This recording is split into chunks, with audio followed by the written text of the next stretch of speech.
톡 까놓고 우리 좀 솔직해집시다. 이 조언을 들었어요. 근데 그 조언을 제대로 실천하고 있는 사람은 과연 그 조언을 들은 사람 중에 몇 %가 되고, 그리고 또 그 조언대로 실행해서 정말 효과를 본 사람은 또 그 중에 몇 %가 될까요? 감히 제멋대로 추측하건대 이거는 다이어트 해가지고 성공한 다음에 요요 없이 유지하는 사람들 확률이랑 비슷할 거예요. 한마디로 이거는 누군가 있긴 한데 그게 나는 아닌 거라는 거죠. 교과서만 봐갖고 서울대 정시로 가는 놈들 있습니다. 근데 그게 나는 아니잖아. 우리는 알고 있어요. 노력? 이런 거 나는 못하는 거 이미 알잖아요. 수많은 경험으로 알고 있지 않습니까? 우리는 그런 거 못해요. 웃자고 하는 농담이 아니고요. 내가 그렇지 뭐 이런 수준의 자조적인 이야기도 절대 아닙니다. 여러분이 앞으로 인생을 살아가는 데 있어서 피가 되고 살이 될 조언이기 때문에 좀 귀 기울여서 들어주세요. 물론 이 조언을 해준 사람을 포함해서 이 조언들을 실제로 실행을 해가지고 성공한 사람들이 분명히 가뭄에 콩나듯이 존재합니다. 그런데요, 그 사람들은요, 뭘 해도 성공할 사람이에요. 그렇지 않은가요? 의지의 한국인들입니다. 이 세상 독한 것들 랭킹을 만들면 상위권에 올라갈 사람들이에요. 존경받아 마땅하고요. 이 사람들은 진짜 뭘 해도 될 놈들이에요. 근데 나는 그런 사람이 아니거든. 저는 의지도 약하고요. 게으르고 그냥 평범한 사람이에요. 머리도 그렇게 좋지가 않아요. 그래서 이런 방법을 못 따라 한다는 사실을 저는 잘 알고 있습니다. 저는 저를 잘 알아요. 같은 영화를 뭐 수십 번을 돌려보거나 아니면 뭐 대사 하나를 5초짜리를 뭐 10번, 20번 이렇게 귀찮게 돌려가면서 다시 듣거나 그런 거 저는 못해요. 우리 좀 더 솔직해지도록 합시다. 우리는 우리 스스로의 자제력이나 인내력이 얼마나 필요한지 너무 잘 알고 있어요. 자제력이 진짜 훌륭하신 분들은요, 이 영상을 보고 계시지 않을 거예요.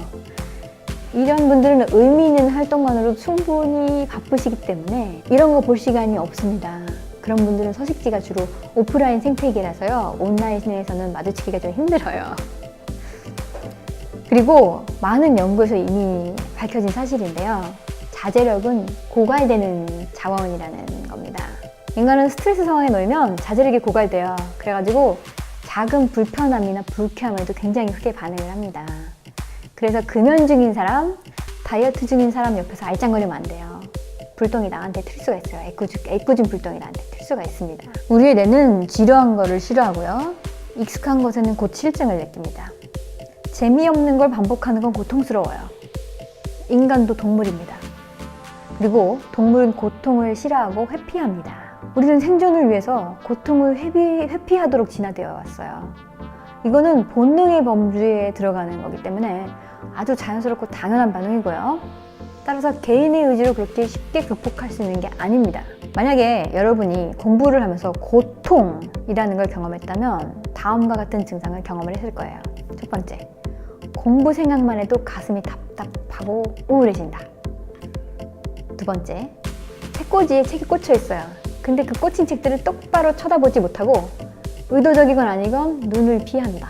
세 번째, 공부해야 되는데 라고 생각을 하는데 생각만 한다. 놀면서도 생각을 해요. 그래서 놀면서도 노는 게 아니에요. 사는 게 아니죠. 네 번째, 만약 일정한 목표에 도달했어요. 그래가지고 이 공부를 더 이상 안 해도 되는 시점이 온 거죠. 뭐 취직에 성공을 했다든가, 대입에 성공을 했다든가, 자격증을 땄다든가, 뭐 이런 일이 생긴 거죠.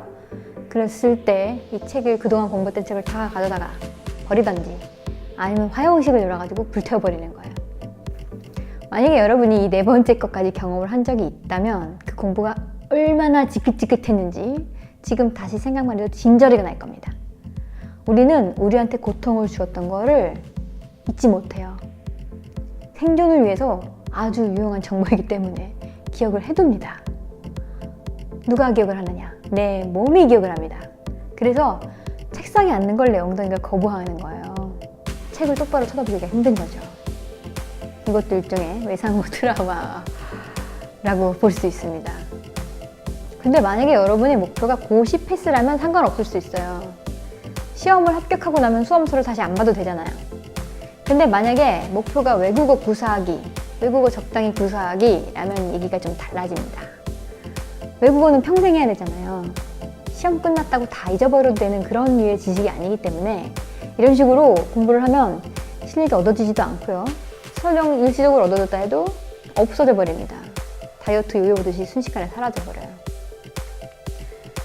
제가 옛날에 일본어를 지도했던 분들 중에 그 어렵다는 공기업 입사 시험에 합격하신 분이 있었어요. 근데 그분이 자기는 영어가 싫어서 일본어를 공부한다고 그렇게 얘기를 하셨어요. 그러고서 남겨주신 말이 있죠.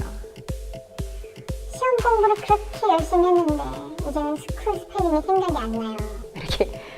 이렇게 얘기를 하시더라고요. 이런 거를 우리 조상님들이 한마디로 표현을 해놨죠. 밑 빠진 독에 물 붓기.